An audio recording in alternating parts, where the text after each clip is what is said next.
G'day fellas, and welcome to game number 23 of the Outback Octagon 3 Part 2. You might be wondering, what the hell's going on? And I'll do my best to explain it to you. The truth is, this wasn't meant to happen. We had a bit of an issue, a technical hiccup in a game that we played, game number 23. So, basically, these three players were the last three players standing in a lobby. And something happened where the lobby itself crashed. All three players crashed at the same time. I crashed. They crashed. We all crashed together. And that meant that we didn't know what to do. We actually didn't have anything in the rulebook regarding these circumstances. We've got circumstances, you know, if a single player crashes or if there's a crash before 20 minutes. But after 20 minutes, we don't really cover it if there's all three that crash at the same time. So we figured we had two options. The first option was that we could all just give them a little bit of points. Say, congratulations, you guys, you made it to the end. Here's your points. But that wasn't really a solution I liked.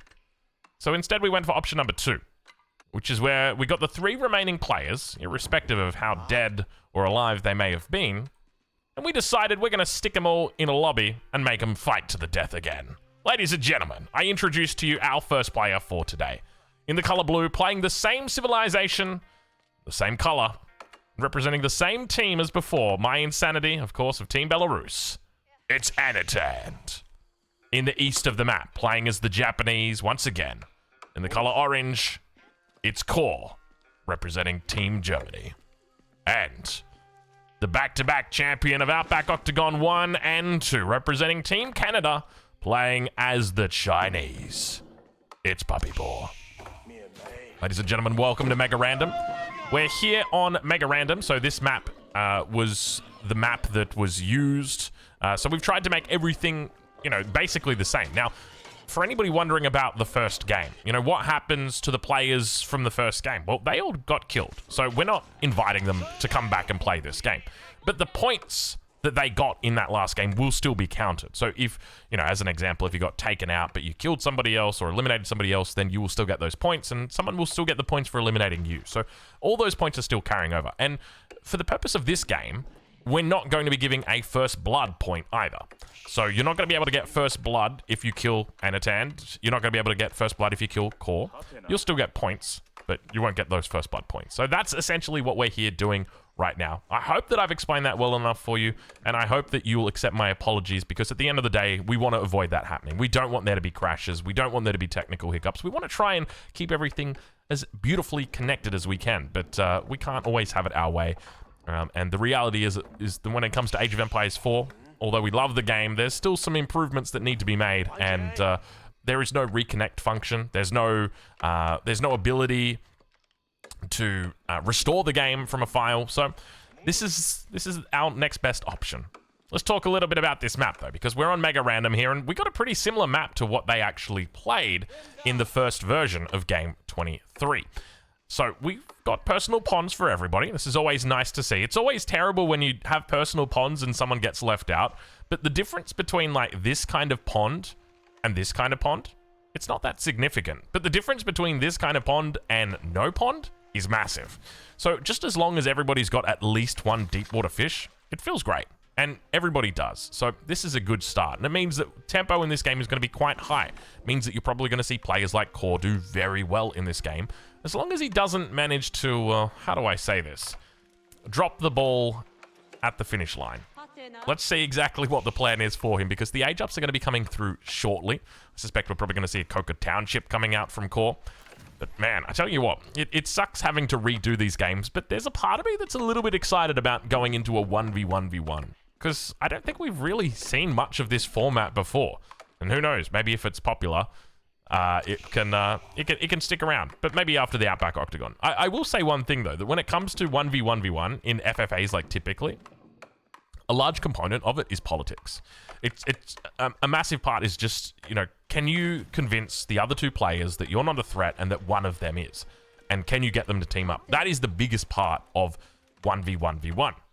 And we don't really have that right now. Like, arguably, Core could convince Anatan and be like, hey, buddy, you know, that Puppy Paw guy, he's currently, like, rank 1 on the ladder. Maybe we should kill him. Like, he's kind of good at FFAs. But you know, I don't think that would probably happen. So it's going to be curious to see, because I suspect there's going to be a bit of a tempo steamroll if it does happen here. All right, well, Age-Up's about to come through. Puppy Paw, not a lot of resources in the bank. Instead, he's going for a pretty big boom here, going with a double dock opening. He's confident in his positioning. Now, speaking of positioning, let's take a look at the lay of the land here. Sacred Site number 1, very interestingly placed. Sacred Site number 2 in the middle of the map, and Sacred Site number 3 in the middle of the map. I gotta wonder about these sacred sites, right? Because it feels like every single game, they put like 2 sacred sites in the middle, and then there's one sacred site that is just completely just... How? What is this sacred site? Like, how is this a thing? What in the game engine is being like, and our third sacred site, it's like 1, 2, and 3. Like, why does it decide to put it here? Oh, man. Anyway, relic-wise, we've got 1, 2, 3, 4, 5 relics. 6 relics. I take it back. 6 relics. So Anatan's definitely going to be feeling good about that. Those are good numbers for him. Arkanchapel's coming up for him. Not a bad little spawn. He's got the gold. He's got the berries. Also got the woodline. Does have the potential to push deer, but probably not going to happen. So he's got a very cozy little start here. And we do see now the Kura Storehouse going to be coming through for core. But I suspect a lot of these guys, or all 3 of these guys, are probably going to be playing this game like it's a 1v1. You're probably going to see quite a bit of military out here. I suspect we'll maybe see 2TC Song Dynasty from Puppy Paw. Actually, I take that back. He's on water. So you're not going to see 2TC Song Dynasty. You might see like a 1TC Song Dynasty, but I wouldn't be surprised if he just goes straight up to the Castle Age. Age-Up's going to come through now. He's going to be going up with the Imperial Academy. Let's see what the plan is for him. Vils are moving in off the boar, and he does have quite a few Vils coming back out over to gold. First Age-Up's going to be Anatan through with the Arkanchapel. And a lot of Vils on gold here. Have a look at this. This is all because he's got that food economy. And this is the difference, right? That single deep water fish is what creates this ability to do that. Because not only does the deep water fish gather faster, but it's also going to regen. It means you can invest more resources in this pond. If this pond didn't have the deep water fish, maybe 3, maybe 4 fishing boats at max. Because these are all resources that are going to be eventually exhausted. This one never gets exhausted. And that's where the power comes from. Age-Up now coming through from core as well. Puppy Paw is going to be the last one to age. He does make it. And what's this all about? Oh, Puppy Paw just hasn't obviously scouted all the shorelines, so he just thinks, I'm going to put this here just to make sure nobody gets to my fishing economy. You may have just heard behind me, my dad's my dad's here for the weekend because my son had a birthday. So you may have just heard some coughing in the background. That was my dad. He's sleeping behind me. Hopefully you don't mind the subtle coughing of my dad, who's a smoker, just coughing up his guts over there. You can say hello to Drong Dad. I'll let you. He loves what we do over here. He's a big fan. We can hear those Japanese Vils talking once again, and look at this. We're migrating up towards the top side. Is he going for it? I think he's going for a second TC. That's kind of wild for him to do that. So normally what happens when you're playing the Chinese, right? You've got kind of 2 different avenues that you can go for. The first one is like a second TC Song Dynasty kind of thing. But when you've got water, it makes a bit more sense to just go into the Castle Age and utilize the food that you've got with units. But then you kind of hurt yourself because you haven't gone for that second TC. So I think it's a smart move for him to go into this second TC. Especially considering the format we've got here. But have a look at this. Speaking of format, Anatan's actually got a pretty decent presence on the North Pond. This is quite rare when it comes to medical science. I think about 1 in 10 million, but he's actually got a rare case of the double PP. So, I'm not kidding you. I was, what was it? Was it a YouTube video or a podcast I was watching or listening to, one of the two, and they were talking about a guy who had a triple PP. I'm not even kidding you. And apparently, he didn't even know he had a triple PP. The only reason they knew is because his body was donated after he was deceased, I guess for like medical science, and they dissected him and they're like, holy shit, this dude's got like 3 PPs, because they were like internal. So I think he had like the 1 external one and then he had like 2 on the inside. That was it. So there you go. Now you know where it's at. Meanwhile, more PPs coming online for Core. Core also looking to show his his dominant power here. Both players reaching castle age at the almost identical frame. That was kind of creepy right there. Wow, that was creepy in the PV. Okay, so he's going to start looking to pick up relics. So Puppy Paw's also aging up. So all three players going very quick to castle age. Have a look at this. Second TC. No Song Dynasty, but just goes straight up to castle age as well. Really smart move here by him. So when it comes to relics, on the backside, I think Puppy Paw's got these two in the bag. And then on the side of Core, it looks almost certain that he'll pick up this one and probably come out to take this one as well. And then for Anant, I mean, is he going to be able to pick up this one? We'll have to wait and see. He's got the Regnets, and he's probably going to look to secure the back one. But he is on the way to the middle here. We can see that there's actually going to be a little bit of a fight here. What's the plan, Anant? What's the plan? Prelate runs past. Oh, Anatan's... Is he just going deep? Maybe that's what he's doing. Do you guys remember that series? That was an old YouTube series. That was like one of the original ones. Who was it? What was his name? He was so funny. I mean, he was ahead of his time. Gilded Knight going to come through. Oh, he could look to try and take out the Gilded. Not going to happen. Not going to happen. The Gilded Knight way too strong here. Going deep with... Who was it? Oh, I can't remember what his name was, but I tell you what, he was a funny guy. Second Prelate here. And he used to interview adult stars. I remember. It was very awkward.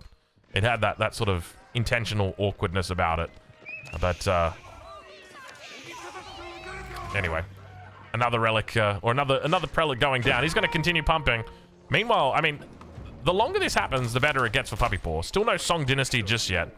Kasim G. Kasim G, that's it. God, Kasim G. Where did Kasim G go? He had such a good early following. He must have invested in Bitcoin or something and then just, you know, made 100 million and he was like, I'm never going to do anything again in my life. Respect, Kasim. Respect. Because he had a good following early on, I remember. Where did he get popular from initially?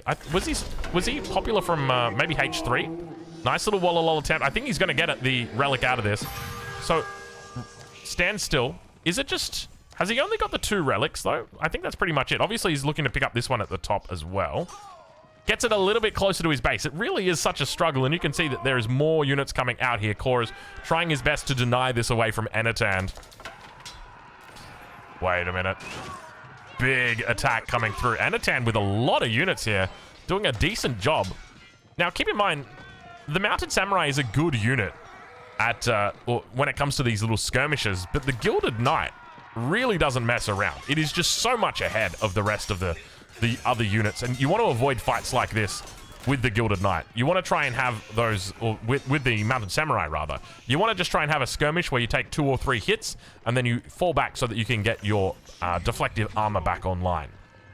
All right, well, there's another relic that gets picked up. So at the moment, Puppy Paw's got 1 in the bag. Second one, he hasn't picked it up just yet. Anatan's got 1 in the bag.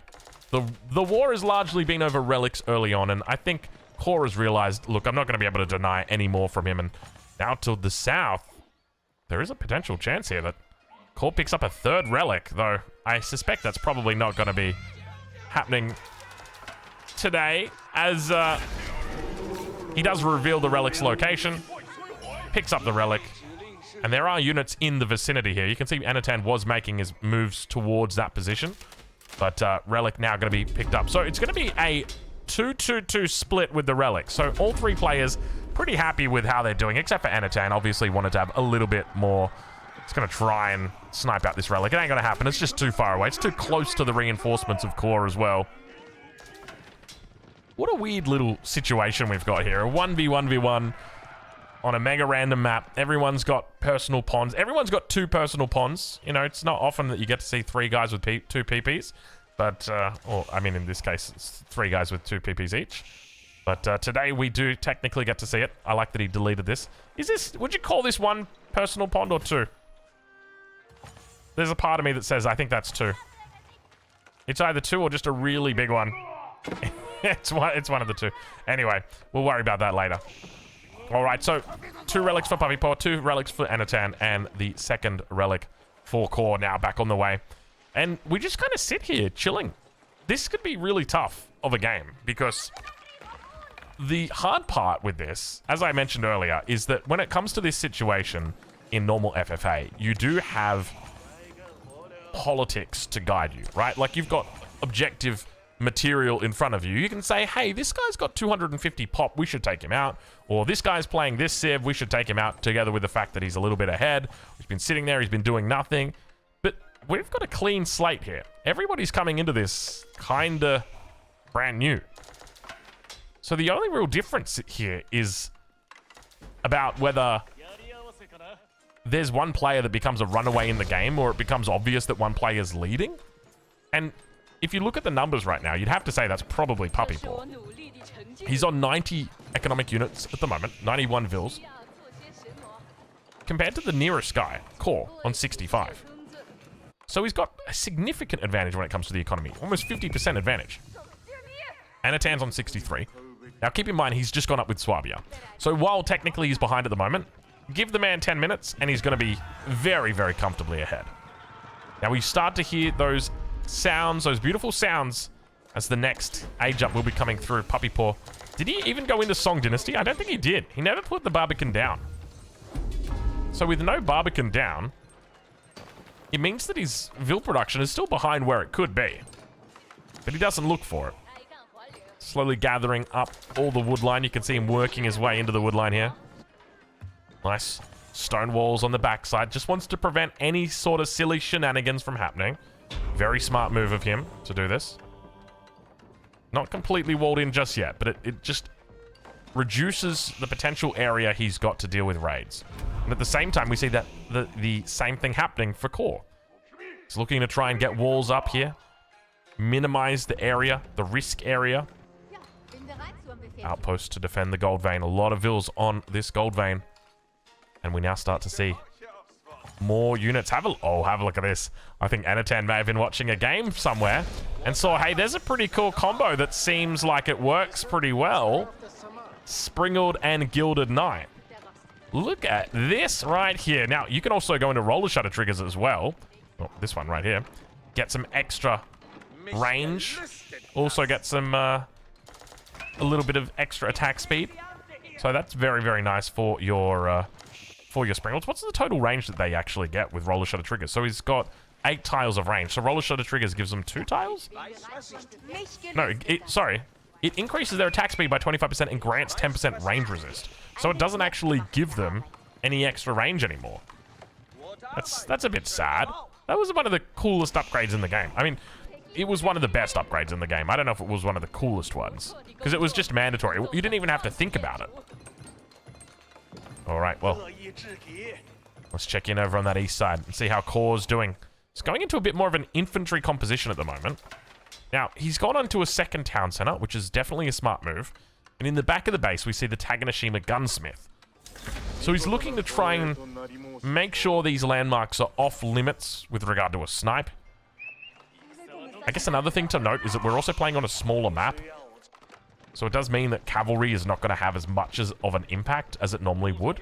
It's almost like a 1v1 map. It's a little bit bigger than a 1v1 map. It's technically a 4-player map. Alright, well. Core looking for a way through. Not going to be able to find it. Anant, Elite Gilded Knights. Not a huge lot of upgrades on them just yet, but they are very scary. You don't want to be messing with these guys, that is for sure. It's going to take the engagement. It's not going to be a good one. Look how much damage he's able to do here. Big swings. Anant very happy in this position. But keep in mind, this entire time, Puppy Paw again is just sitting so safely, so securely at the back. King's on the move, and look at this. He's not taking any chances. He moves the king with his army.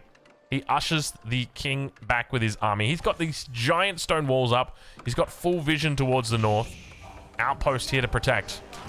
But he knows he just needs to keep this king safe. And the king does make it back behind the walls. If worst case scenario came about, he'd just jump on top of the Great Wall Gatehouse. But the Imperial Palace at the back as well. Bit of an interesting place to put it, considering its line of sight.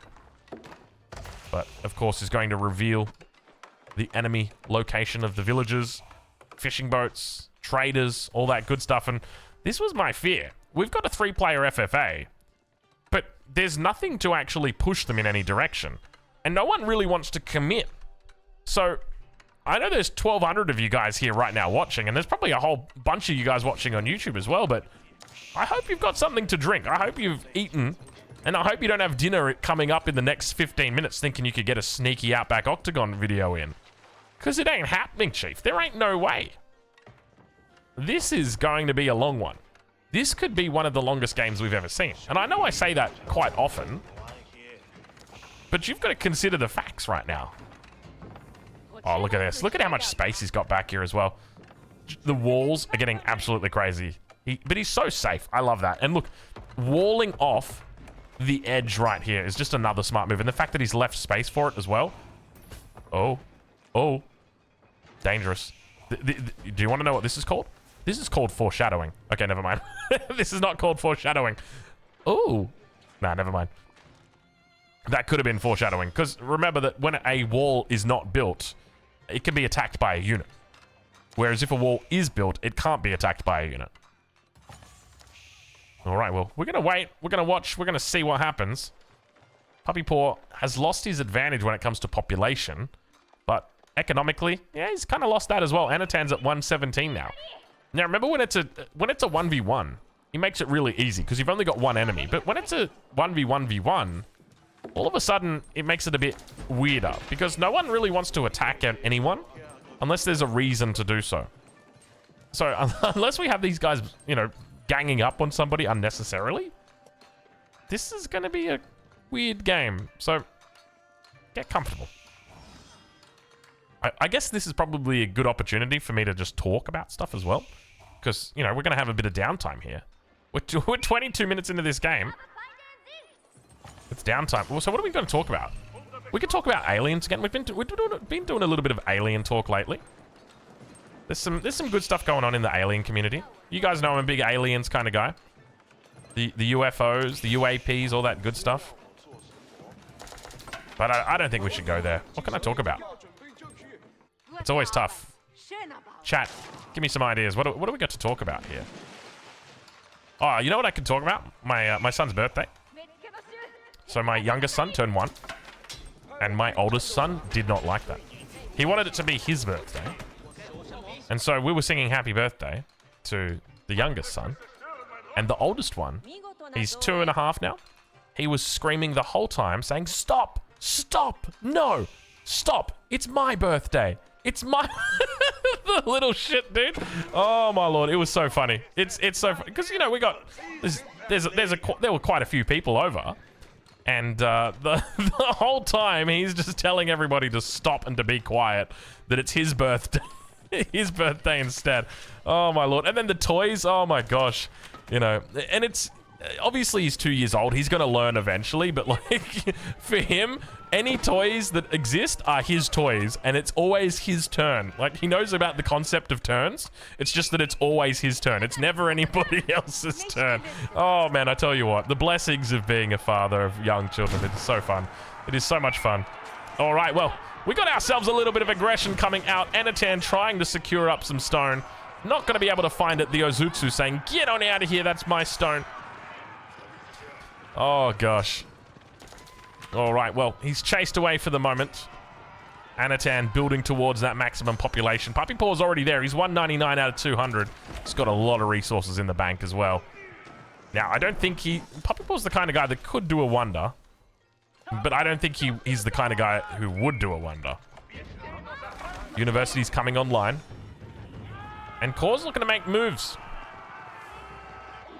So, let's say, okay, hypothetically. And you got to remember, the other thing to note is, like, with this game mode, like being a 1v1v1, none of these players have had a disadvantage in the early game.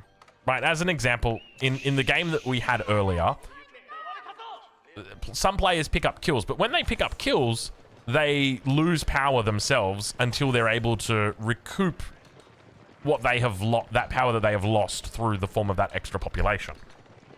So that doesn't exist here. So we're kind of in a vacuum where everybody's got even power. So in this situation, let's say we have Core who fights against Anant, and it's even if it's like a relatively good fight for Core, and he overwhelms him, and you know what? And he manages to kill him. The moment that he gets the kill, Puppy Paw just attacks Core. And because Puppy Paw hasn't lost any power, he just rolls over the top of him.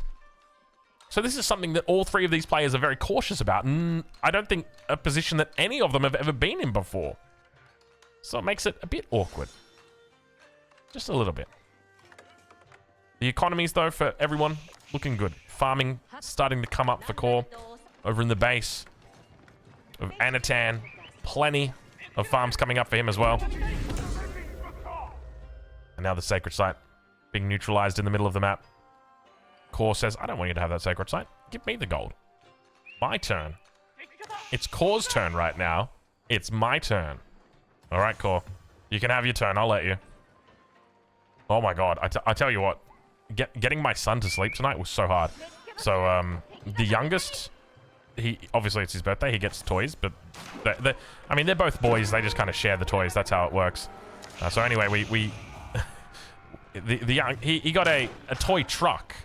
Oh my god, trying to get my son to go to sleep tonight with the toy truck was impossible. I'm not even kidding you. It was 10 p.m.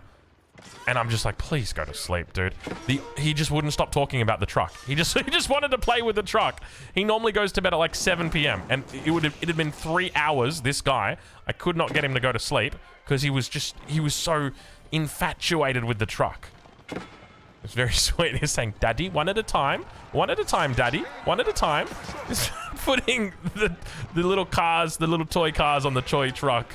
One at a time, Daddy. Slowly, Daddy. Oh, man. Oh, jeez. I tell you what, I look forward to seeing that guy every day. And now that we pulled them out of daycare, so it's great. They're home all the time. It is lovely. They're not sick anymore either. That's the other thing to note. All right, well, the stalemate continues. I've already alluded to the fact it might be a while before this game resolves. You know, I didn't think about this long enough. I probably should have thought about this a bit longer. Like, hold on a minute.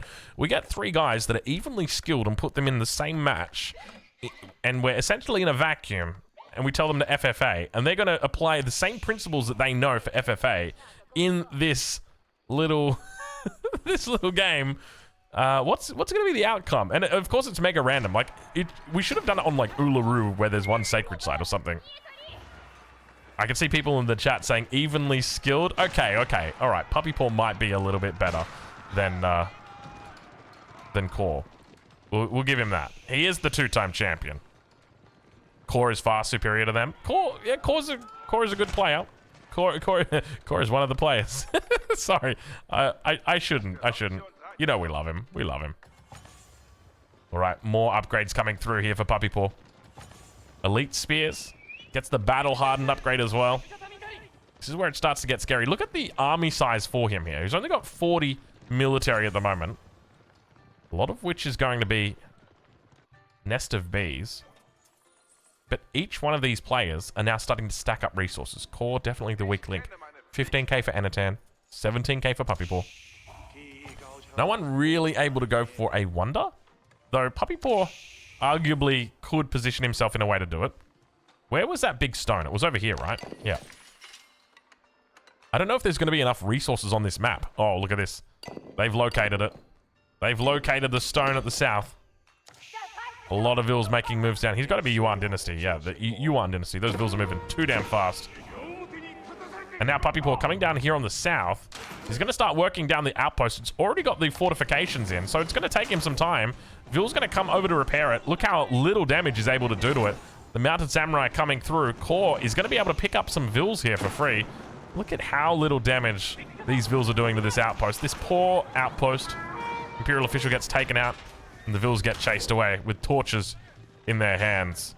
But this is definitely something that you want to be fighting over. This is not something that you want to leave. And the hand cannoneers and spears do indeed force away the Mounted Samurai. But this could be where our next engagement comes, as players are looking to control all resources available to them. Now, keep in mind, when it comes to trade, we've got one trade post here. We've got a second trade post in the middle of the map. Other than that, I don't think there's any other trade posts. And for anybody wondering why there was so little damage done by the villagers here, it's because with the fortification comes through the extra fire armor.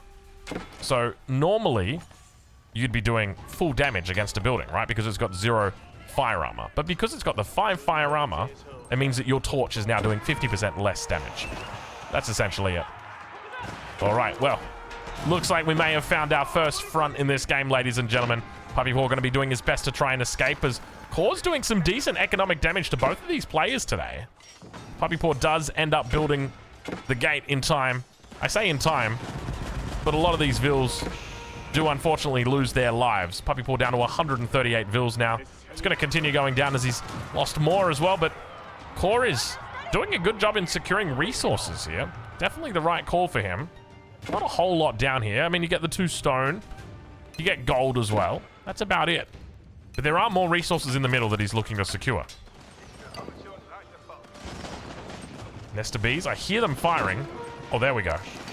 Still losing more vills. How did these get inside? Hold on. Oh, okay, never mind. There's quite literally an opening at the front. All right, and if we take a look, let's have a look at the cost of a wonder. So it's 6k, 6k, 6k, 6k. So it's not as expensive as what you would normally pay for a wonder. So it's definitely within reach for these players. Hold on. Why is the wonder cheaper? Let me change it to his perspective. Anatan's perspective. No, 6k, 6k, 6k, 6k. Okay, and now if we change it to Core's perspective, is it going to be 6k, 6k, 6? Okay, it is. Cool. So we've got 6ks.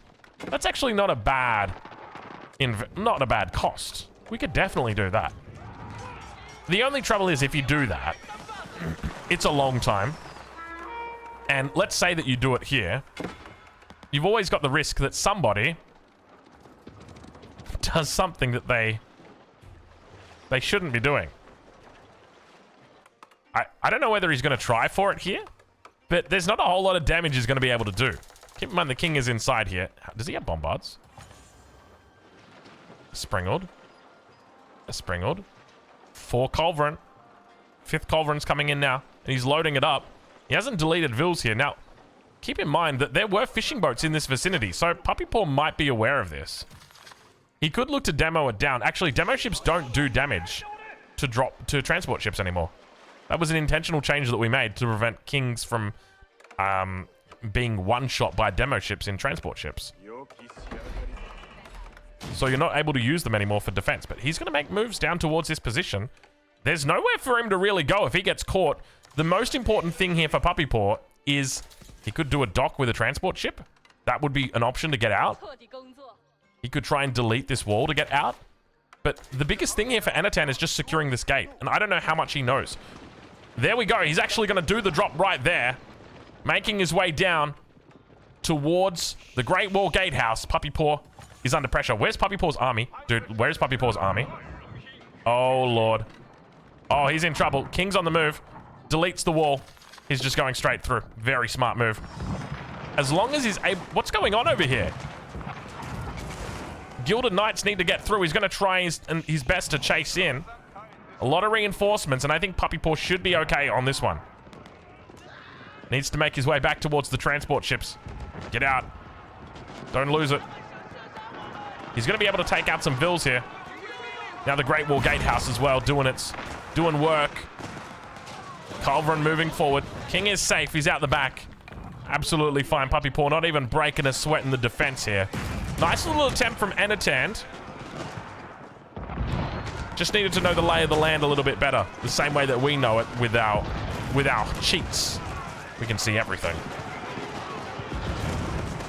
So far, Puppy Paw on this defense is looking flawless. He's fine. Spearman together with the Nest of Bees. Going to be A-okay, and the king runs back around towards this position. You can see just how much damage was done. Meanwhile, towards the top side, that's a lot of resources invested to take this position. Anant not even going to be contesting water any longer. He could definitely look to do it, though. Like, you could 100% come in here with some Carracks, force back your opponent. It was a nice try. But Puppy Paw already knew what the play was. What do we got? What do we got going on here? Hold on. There we go. All right, we got ourselves some more vills. Puppy Paw on 90 vills at the moment, by the way. Fair bit of resources stacked up here. Neither player even really close to going for that wonder just yet. If there's anyone who's probably going to do it, it might be Core. He doesn't have a lot of wood in the bank, though. Does he have much wood to actually gather? He's got plenty of wood to gather. I wouldn't be worried about the wood. More walls. Plenty more. Nice little attempt there. Nice little sniper-rooney attempt from Anant. How could have he made that better? So I think the biggest part was making sure the cavalry runs across to cover the gates. And then I think he probably wanted to keep running until he found this gate. But even then, Puppy Paw... So you'd have to leave some cavalry to then come through on the inside as well. Because Puppy Paw could just leave the king here. Or just go on the gate and then come up the top here and stand here. And yeah, in fact, even in that situation, he just runs over here. At least you lock the king in that way. All right, well. We got ourselves a little bit of a skirmish happening. Puppy Paw's making moves across the map here. Let's check in and see where these kings are at. Oh, Lord. Oh, he's done the same thing. Oh, at least it's looking a little bit better, though. He's got two keeps next to each other with the Shogunate Castle. And it looks like Puppy Paw's going to go straight for the Shogunate Castle here. Wants to try and get a bit of a kill confirm in. Core's on 188 population. He could just go for landmarks. No, he can't go for landmarks. Takanashima Gunsmith is in the back here. Very well secured. Oh, he's going to try and cut it off. Have a look at this. Focusing down and... Oh, my lord, at the same time, Anant comes through as well. They both realize the weakest link in the lobby may indeed be Core. And Core screams as he flounders as the fire lances burn and the mangonels make their way through. Ladies and gentlemen, Core could be in a little bit of trouble here. We're right on board with Puppy Paw. That's a lot of units in the base for Core. 37 minutes in, and they finally made the decision to pull the trigger in this 1v1 situation. Plenty more siege. Oh, you know what he's doing, don't you? You know what he's doing, don't you?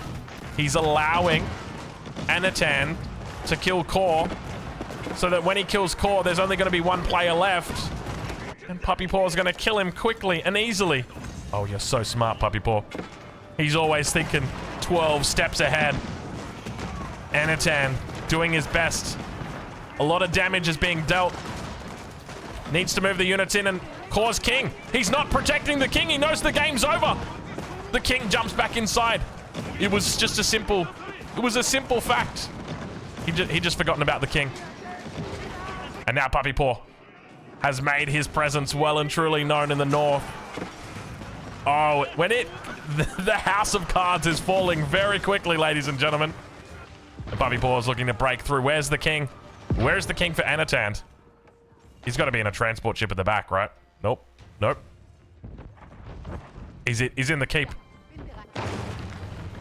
Puppy Paw second guessing himself here. He's going to scout the king. He's going to make a run for it. He could just go for landmarks instead. 1, 2, 3, 4. They're all here. They're all close together. Emergency repairs is going to be in play. A lot of bombards. A little bit of a mistake here from Puppy Paw. I'd be more tempted to go for the Swabia at the back and then you use the bombards to take out the ones at the front. How are you going to take out the back line now?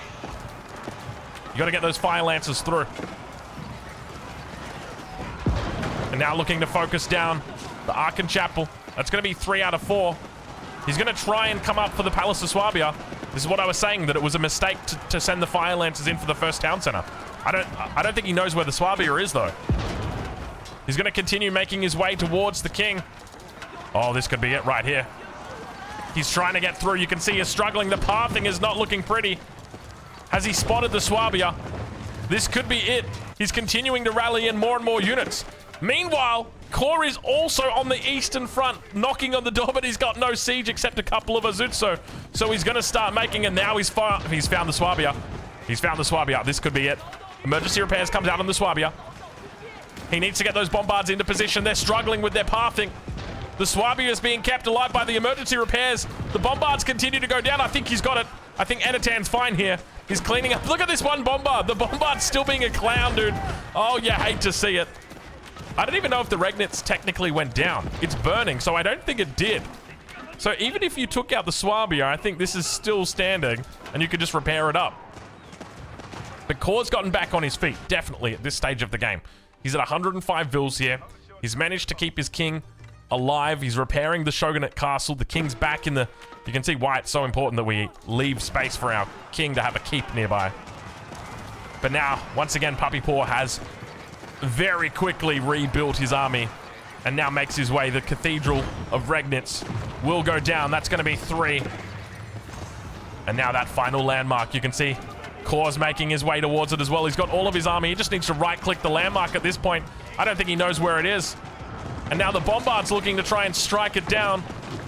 2,000 health, and Anant is going to be the first one eliminated from the game. Ladies and gentlemen, with Puppy Paw picking up elimination points for taking out Anant, not yet taking out the king though. And now inside the base, he knows how important it is to confirm the king kill here. This could be the difference between winning and losing. It's a huge army that Kor is fighting up against here. And Puppy Paw is going to do his best to try and snipe out the king. He knows where the king... Wait, where did the king go? Oh, the king made it all the way to the top here. How did the king get through? I guess he went... Wait, there must be a way through. The numbers still look decent, though, for Puppy Paw. He's going to be able to defend this position. You can see him still rallying units over here. He wants to get this king killed.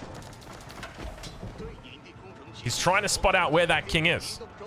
He might actually need to go through these walls on the edge and then take out that king. But it looks very safe and difficult for Kor to actually reach it here. And now Kor struggling to repopulate. What's going on for Kor here? No units in queue. Okay, there we go. He got the message. Whole bunch of... I think these are samurai. I don't think these are Bageisha. I think these are samurai that he's going for. Spots out the enemy king. It's in the Shogunate castle. I think he's not looking for the Shogunate castle king. He's looking for this king. The fire lancers are close. They should find it. You can see that he's got attack routes in every single direction. He's looking to try and find it. He knows it's in this area. It can be so important to save your king's ability until that last landmark is about to fall and then pop that ability. Because once the king goes white, you can't actually see the king with the... No way. Ain't no way. Ain't no way. He does not see it. He's going to have to do it the old-fashioned way. He's just going to have to fight him. 200 pop versus 200 pop. Ladies and gentlemen, we got a 1v1 right here.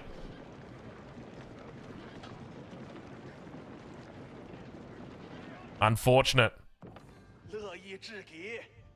Unfortunate right here. We've actually got MSNDK in the chat saying it is very likely that Anant put the king inside a transport ship and that when he was eliminated, the transport ship died, but the king moved to the shoreline. That's why it's in the position that it's in. There you go. That's some pretty high-level advice right there, or tips right there. So you're probably right, I'll say, MSN. All right. Hand Cannoneer Spear, together with a couple fire lancers in the rear. He's trying his best to defend the cavalry. Or rather, the siege bombards. Gonna get caught out of position. Doesn't have enough spears protecting them, unfortunately, and they will go down, but he's managed to get a decent amount of value out of these spearmen and utilizes the bombards well for bait. Mounted samurai going down. Samurai on the front, though. They've been fully upgraded at this point, and he finally found it. He built a dock? Hold on. He built a dock, made a Baoshuan, killed the king, and then immediately deleted the Baoshuan. Gets the extra 50 pop. And now the Grenadier... Oh my god, now the Grenadier spam starts. He's got Ming Dynasty Grenadiers. This is gonna get scary. Wow. So we finally managed to find the king. Okay, how does Kor go about winning this game, though? In this situation, is there an option for a snipe? Not really. I think you just got to play heads up and just got to try and fight him as much as you can. Puppy Paw doesn't have a huge economy here. There's not a massive build-up of resources, though he does have a lot of units in queue. I guess that's another factor to consider. We've essentially got a 1v1 here. Kor against Puppy Paw. And to be honest, Kor's not in a terrible spot. Like, he's got a sizable bank here. Multiple pushes coming out from him. Gren's looking to clean it up. We'll be able to find it. Grenadier Spearman is going to be the combo that Puppy Paw's looking for now. Oh, he found it. Cute little attempt here from Core, but unfortunately Puppy Paw does find it in the end. And back towards the top side, towards the middle. Hand Cannoneers continue working down those reinforcing troops. It's getting great value out of these Hand Cannoneers, and Puppy Paw's gonna win. It's simply gonna be a surrender right now from Core. He realizes he can't win. His enemy's got that extra 50 population, and that is how we settle it. Ladies and gentlemen, our victor today is Puppy Paw for game 23 of Outback Octagon 3, part 2. It's complicated. It was complicated. Anyway, 45 minutes of action. Well, it was more like 35 minutes of chilling and 10 minutes of action. We got there in the end, though. It was a little bit tough. Oh, man. To be honest, I feel like Core was actually in a good spot there, but when he got found out at the bottom, it all just kind of fell away. And I don't think, like, he lost a lot of motivation. He was in a good spot, though. I think he still had it. I think he still had a chance in that game. I reckon he may have thrown the towel in a little bit too early there. But anyway, look, we'll leave it there for you folks on YouTube. I don't even know how we're going to do this, whether this is going to be a separate video. It probably will be. But anyway, we'll leave it there. And of course, we'll catch you guys in the next one.